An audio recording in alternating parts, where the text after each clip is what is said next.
Good morning students. Today we will study osmotic pressure, diffusion pressure deficit and water potential. So osmotic pressure. Osmotic pressure is the maximum pressure which can develop in an osmotically active solution when it is separated from its pure solvent by a semi-permeable membrane under ideal conditions of osmosis that do not allow dilution of solution, that is entry of water into it. तो जैसा कि आप इस diagram में देख सकते हैं कि ये एक सोल्यूशन है and it is separated by a semi permeable membrane by a pure water, लेकिन उसके साथ एक पिस्टन से इसको प्रेशराइज किया हुआ है जिससे कि कोई भी एडिशनल चीज इसके अंदर एड ऑन नहीं हो सकती है। तो जिसकी वजह से ये pure water even due to the presence of a semi permeable membrane is not able to enter into the solution. और इस टाइम जो है इस पर्टिकुलर सोल्यूशन में जो प्रेशर डेवलप होता है that is termed as the osmotic pressure. The term osmotic pressure was coined by Pfeffer. Osmotic pressure is measured in atmospheres, bar or pascals. Osmotic pressure is numerically equal to osmotic potential or solute potential psi s. But while osmotic pressure potential has a negative value, osmotic pressure has a positive value. So psi s is equal to minus phi. The instrument used for measuring osmotic pressure is called osmometer. For example, Berkeley and Hartley's osmometer, Pfeffer's osmometer. और एक और तरह का osmometer है जिसको हम कहते हैं पोटैटो osmometer, जो कि प्रैक्टिकल जो आपका सेकेंड ईयर का प्रैक्टिकल सिलेबस है उसमें भी दे रखा है। तो उससे जो है हम using potato as a semi permeable membrane we are studying the process of exosmosis and endosmosis. So we'll learn about it or practically see it if we do the practicals. So जो osmotic pressure जो है इसका measuring unit atmospheres, bar और pascal है, और osmotic pressure जो है it is equal to osmotic potential और solute potential। लेकिन osmotic pressure जो है मतलब इन दोनों की न्यूमेरिकल वैल्यू जो है, मतलब ऑस्मोटिक प्रेशर है या ऑस्मोटिक पोटेंशियल है तो इनकी न्यूमेरिकल वैल्यू सेम होती है। जैसे कि ऑस्मोटिक प्रेशर 1 है तो ऑस्मोटिक पोटेंशियल होगा -1। बस डिफरेंस यही है कि osmotic potential is always negative and osmotic pressure is always positive. Osmotic pressure of pure water is taken as 0. Upper leaves have more osmotic pressure than the lower leaves. अब osmotic upper leaves का osmotic pressure ज़्यादा इसलिए होगा क्योंकि those leaves या that surface is subjected to more rate of transpiration. तो transpiration ज़्यादा होगा तो water का evaporation ज़्यादा रहता है, तो उसकी वजह से the solute concentration of the upper part of the leaf is more as compared to the lower leaf surfaces जहाँ पे rate of transpiration is less.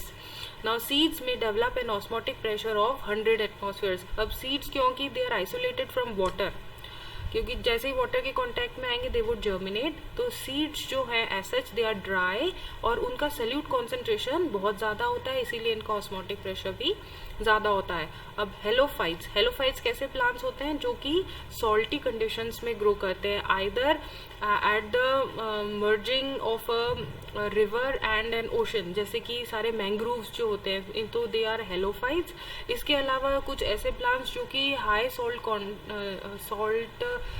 Concentration वाले सॉइल्स में ग्रो कर सकते हैं, उन प्लांट्स को हम हेलोफाइट्स कहते हैं। And they have the maximum osmotic pressure, जिसका फॉर एग्जांपल एट्रिप्लेक्स कॉन्फर्टिफोलिया जिस उसमें सबसे ज़्यादा ऑस्मोटिक प्रेशर होता है, that is 202.4 एटमॉस्फेयर्स। Now this is the normal range of osmotic pressure in different plant groups. तो हाइड्रोफाइट्स है जो एक्वेटिक प्लांट्स होते हैं, उनका osmotic pressure is very less क्योंकि वो सरफेस से ही डिफ्यूजन कर लेते हैं of oxygen, carbon dioxide and other nutrients what they want from the water itself, so their osmotic pressure is low, it's 1 to 3 bars.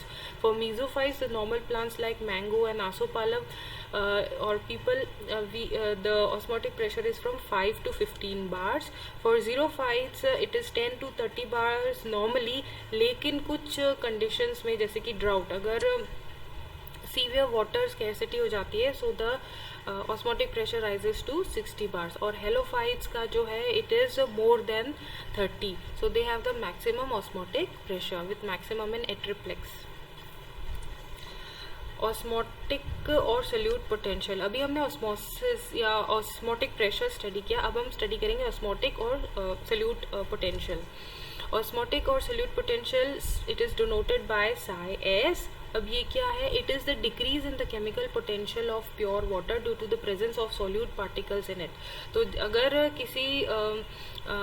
अगर पानी के अंदर सल्यूट्स या सॉल्ट कॉन्सेंट्रेशन बढ़ जाता है या ऑलरेडी जो सल्यूट्स उसके अंदर प्रेजेंट है, तो उसकी वजह से क्या होगा कि पानी की केमिकल पोटेंशियल या जो ऑस्मोटिक पोटेंशियल है that would get chemical potential और free energy of water would reduce, and that reduction in the free energy is termed as osmotic potential. So it is dependent upon the number of solute particles and not upon the nature of the solute. जैसे कि एक पानी के अंदर नमक भी है और शक्कर भी है, तो अब ये डिपेंड, जो ऑस्मोटिक पोटेंशियल है वो इस पे डिपेंड नहीं करेगा कि नमक कितना और शक्कर कितनी है, वो इस पे डिपेंड करेगा कि क्या कितने सल्यूट्स प्रेजेंट है, मतलब नमक और शक्कर दोनों है, means NaCl is also there and C6H12O6 is also present in it.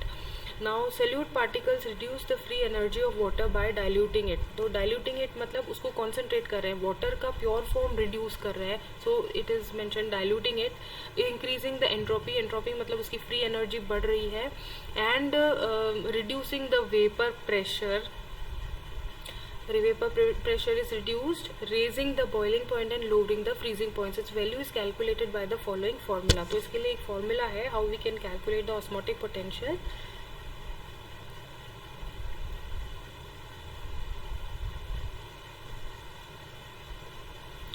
So osmotic pressure or solute potential is equal to C into R into T.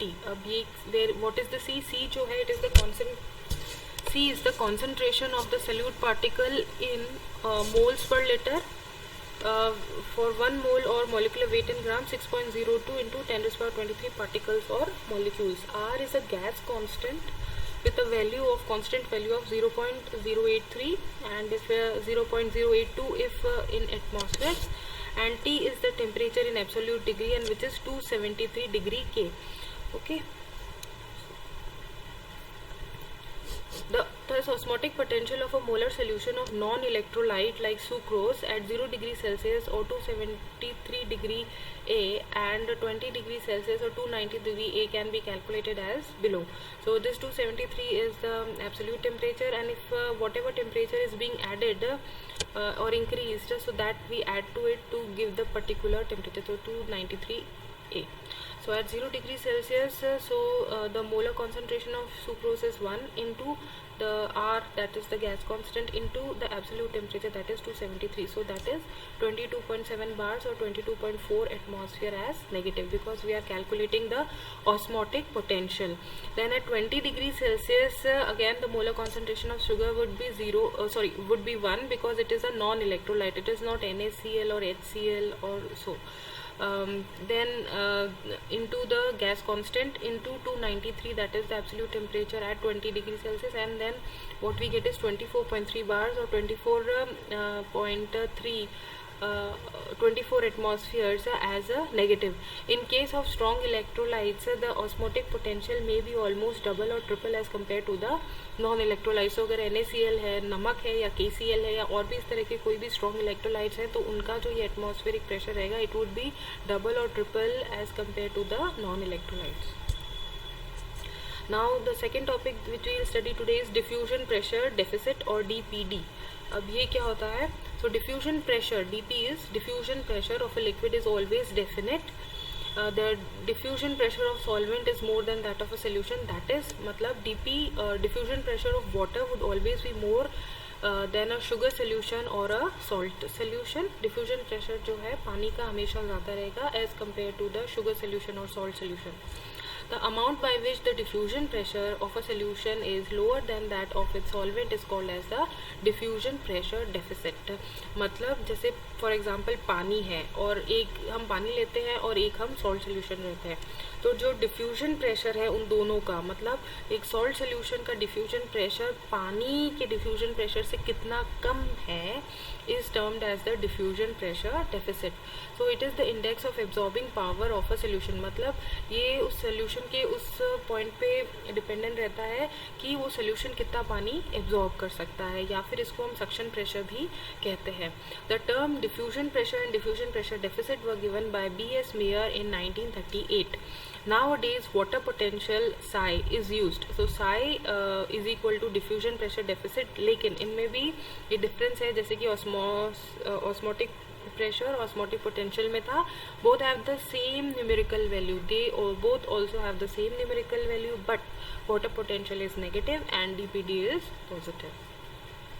तो जैसा कि हम ये देख सकते हैं, तो सेल टू सेल अगर डिफ्यूजन की प्रोसेस होनी हो तो व्हाट इज़ इम्पोर्टेंट, सबसे पहला ऑस्मोसिस होना हो या डिफ्यूजन प्रेशर डेफिसिट होना हो. तो ये कैसे हम करेंगे. ऑस्मोसिस जो है, osmotic pressure of this cell is 10 atmosphere. So water would move from this cell to this cell with osmotic pressure of 7 atmosphere. Here the solute concentration is minus 10 atmospheres and here it is minus 7 atmospheres. मतलब यहाँ पे solute ज़्यादा है, तो hence water will move from this cell to this cell. यहाँ पे the turgor pressure is 5 atmosphere and here it is 1 atmosphere. मतलब इसमें पानी की कमी है, तो hence again the water would move from this cell to this cell. Then turgor pressure of wall pressure is 5 atmosphere over here and here it is 1 atmosphere. Then we have diffusion pressure deficit of this cell is 5 atmosphere and of this cell is 6 atmosphere. And water potential of this cell is minus 5 atmospheres and of this cell is minus 6 atmosphere. Okay. Now next we have diffusion pressure deficit. The difference in the concentration of two solutions separated by a semi-permeable membrane results in flow of water solution of low concentration, means having a high water concentration to a solution of a high concentration means having less amount of water. तो मतलब इस cell से जिसमें high water concentration है, जो कि turgid है, उससे पानी जाएगा to this cell which is having a low with having a high salt concentration and low water concentration. As water enters, turgor pressure increases opposite to the wall pressure. तो जैसे जैसे पानी उस सेल में बहता अंदर आता जाएगा तो टर्गर प्रेशर जो है वो इंक्रीज होता जाएगा विथ रिस्पेक्ट टू ऑस्मोसिस, और टर्गर प्रेशर के अगेंस्ट इंक्रीज होगा wall pressure. Therefore actual force responsible for the entry of water will be OP minus TP, मतलब osmotic pressure minus the turgor pressure. इस दोनों के जो सब्ट्रैक्शन से जो वैल्यू ऑब्टेन होगी and that is termed as the diffusion pressure deficit. Hence diffusion pressure deficit is equal to osmotic pressure minus the wall pressure, क्योंकि turgor pressure is always equal to wall pressure, but wall pressure is equal to turgor pressure. Hence diffusion pressure deficit is equal to osmotic pressure minus the turgor pressure. in a flaccid cell, एक सूखा हुआ cell जिसमें पानी की कमी है, वहाँ पे turgor pressure is 0 क्योंकि उसमें पानी नहीं है. Hence diffusion pressure deficit is equal to osmotic pressure minus 0. Hence diffusion pressure deficit is equal to the osmotic pressure. And in a turgid cell, osmotic pressure is equal to turgor pressure is equal to the wall pressure. अब तीनों ही equal हैं. Hence diffusion pressure deficit is equal to osmotic pressure minus the wall pressure, and since both are equal, hence it would be 0, and hence the diffusion pressure deficit of a turgid cell is 0, क्योंकि दोनों sales मतलब क्योंकि cell में किसी भी चीज़ का मतलब जो concentration level है that would be equal, and hence there would be no diffusion pressure deficit. Now the third topic for today is water potential. अब water potential क्या है? As such it is equal to diffusion pressure deficit, but water potential is psi W and it is negative in value. So it is the tendency of water to leave a system. It is the difference in the free energy or chemical energy per unit molar volume of water in a system and that of a pure water at the same temperature and pressure. मतलब मतलब एक cell में जैसे ज़्यादा पानी है या cell के बाहर का जो सोल्यूशन है it is full of water and the cell is with high solute concentration. तो पानी जो है it would move from its pure form to that cell which is having a high solute concentration. तो अब इन दोनों के बीच में जो डिफरेंस है इन द फ्री एनर्जी और chemical potential at the same temperature and pressure is termed as the water potential. The chemical potential of pure water at normal temperature and pressure is zero. और pure water का जो chemical potential है it is at a normal temperature and pressure is zero. If in solutions the value of water potential is always negative or less than zero. और solutions जो होते हैं उनका जो वाटर पोटेंशियल है वो हमेशा नेगेटिव होता है या फिर it is less than zero. It is represented by a Greek letter psi और more accurately psi W. The value of psi W is measured in bars, pascals और atmosphere. Water always moves from the area of a high water potential or high energy to the area of the low water potential or low energy, that is from less negative potential to more negative water potential. Components of water potential. So basically 3 internal factors are responsible or maintain the water potential. So water potential is equal to psi s plus psi p plus psi m. अब ये तीनों क्या है?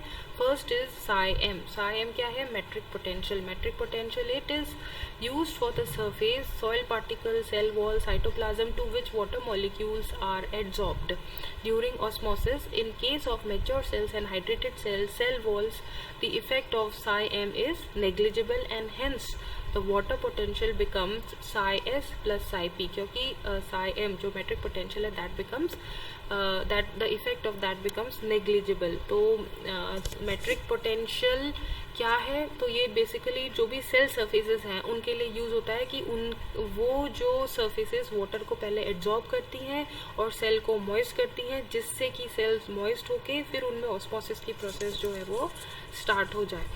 So it is the initial part of the osmosis or the process which helps in the process or helps in the process of osmosis. तो इस तरह से जो cells turgid या moist हो जाते हैं उनमें जो ये metric potential है that is negligible and hence water potential psi w is equal to psi s plus psi p. Now the second is the solute potential or the osmotic potential which we have already learned. It is always negative and the amount of water potential is reduced as a result of the presence of solutes.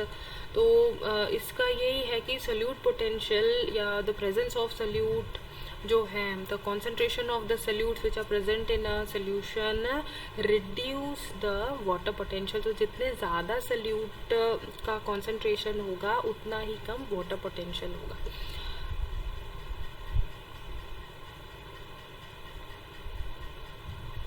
Now we have the pressure potential. As a result of inward wall pressure, a hydrostatic pressure is developed called the turgor pressure. So psi p is positive and operates as turgor pressure or wall pressure. So pressure potential or psi p is nothing but turgor pressure or wall pressure जो कि develop होता है by the process of osmosis. So I guess this is all for today's lecture. I hope आपको ये समझ में आया होगा. Okay, so we'll meet in our next class on Wednesday. Thank you.